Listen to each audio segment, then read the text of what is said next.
Well. Here we are. We're going to recap UFC 319 main card.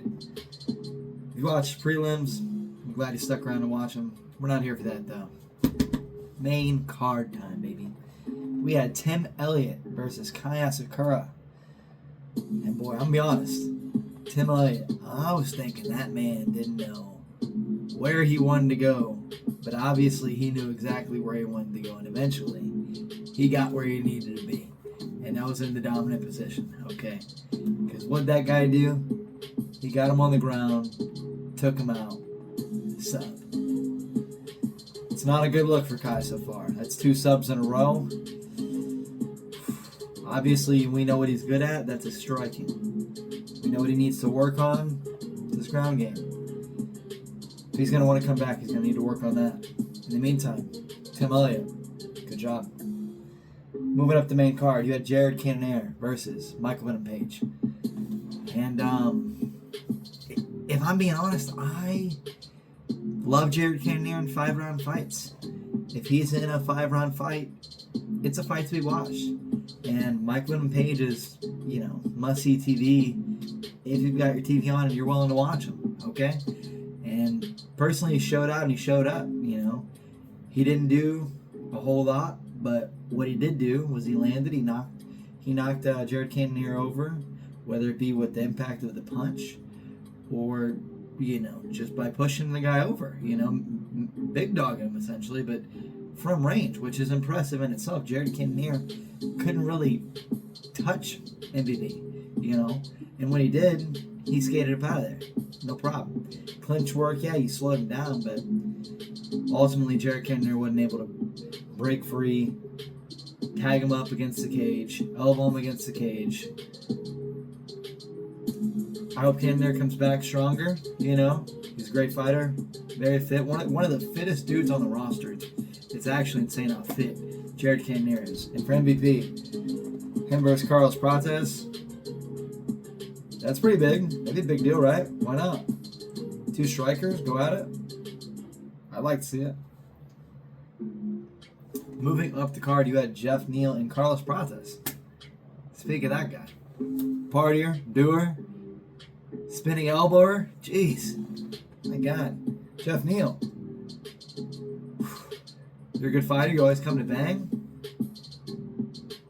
Throw hands. But Carlos Prates, dude, had your number. Bam! Other direction, though. Let's spin that bad boy around. Carlos Prates got the spinning elbow knockout. Clean. Near the end of the round, I want to say. Look, 9:59. 1 second to go in the very first round. A lot of people were saying that fight was going to end in the first round. Turned out to be true. Carlos Prates made it happen. Spinning elbow. Last second. Co-main event. UFC 319. He had Lerone Murphy and Aaron Pico. Aaron Pico, I want to say Bellator guy. If I'm being honest, I'm kind of not all the way in the loop with all the fighters. I do know that he came from a different organization. I think it might have been Bellator. I could be wrong. Don't take me at my word here. Versus Lerone Murphy. Lerone Murphy, God, talking about calculated, reminded me of a more aggressive Leon Edwards in the way that he was moving and just, setting things up. The knee he landed early was, looked like one of those potential knees that would have taken somebody out if it would have just landed a little better. However, once again with the elbows, came in with the elbows. I want to say Aaron Pico leaned to step to one direction, and Lerone Murphy walked him right on into it and hit that spin. Hit him so hard he bounced back. He didn't even fully get the spin. He bounced back. He was able to recoil back to position. It was a very impressive knockout. I'm very impressed. I would love to see him challenge Alexander Volkanovski in the winner. That'd be very impressive in December, Alex is saying. I would love to see it, personally. It'd be a good fight. It'd be a good scrap. And throw a Leon Edwards on a card like that, if anything, dude. I would love to see a Leon Edwards versus a Bloggin, a Leon Edwards versus an Ian Gary. I want to see it Leon Edwards again, you know? Where you at, bud? DDP versus KHAMZAT CHIMAEV. DDP got big boy. Got big balled on, okay? If you get what I'm saying. KHAMZAT CHIMAEV, if he gets those arms wrapped around you, guess what? It's the second word of that. It's a wrap, baby. And my goodness, KHAMZAT CHIMAEV, impressive. Me personally, and once again, I'm not in the ring with him. DDP, you are. DDP had no answers for what was going on. He had some solutions, but they were short-lived because KHAMZAT CHIMAEV is just all over you. He knows your center of gravity. He knows where you're going to go when you're trying to go there. He's there.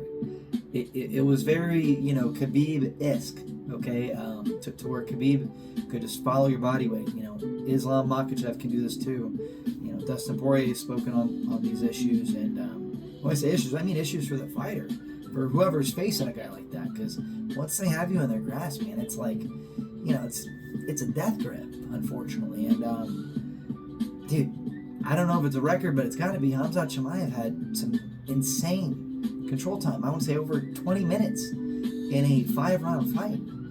I'm sorry, what? Were you holding him and putting him to bed, or what happened? No, you didn't put him to bed? Me personally, I would have loved to seen, you know, an armbar, you know, pop over the side armbar, Kimura, you know, get him to roll to his, you know, to flatten out, get the submission, you know.